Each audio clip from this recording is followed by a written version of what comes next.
நல்ல படிப்பு இருக்கு, பிசினஸ் தொடங்க துடிப்பு இருக்கு, ஆனா ஐடியா இல்லையா? ஏற்கனவே இருக்கிற பிசினஸ எக்ஸ்பேண்ட் பண்ண விருப்பமா?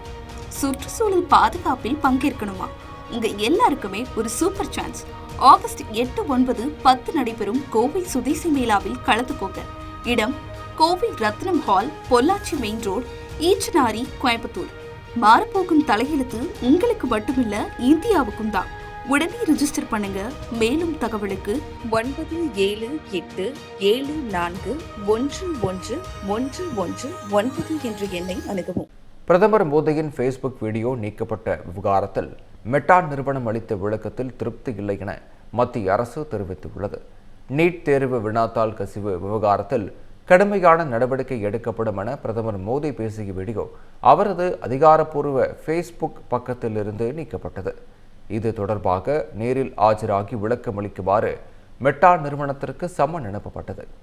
இதையடுத்து மெட்டா நிறுவனம் நிபந்தனையற்ற மன்னிப்பு கோரியது. இதுகுறித்து கருத்து தெரிவித்த மத்திய தகவல் தொழில்நுட்ப அமைச்சகத்தின் செயலர் கிருஷ்ணன், பிரதமரின் அதிகாரப்பூர்வ பக்கத்திலிருந்து வீடியோ நீக்கப்பட்டது வருத்தமளிப்பதாக கூறினார். மெட்டா நிறுவனம் அளித்த விளக்கத்தில் தங்களுக்கு முழு திருப்தி இல்லை எனவும், இந்த தவறு எப்படி நடந்தது என்பதை அறிய கூடுதல் விவரங்களை கேட்டு உள்ளதாகவும் தெரிவித்தார். தமிழ் ஜனம் சேனலை சப்ஸ்கிரைப் பண்ணாம பார்த்துட்டு இருந்தீங்கன்னா மறக்காம சப்ஸ்கிரைப் பண்ணிடுங்க.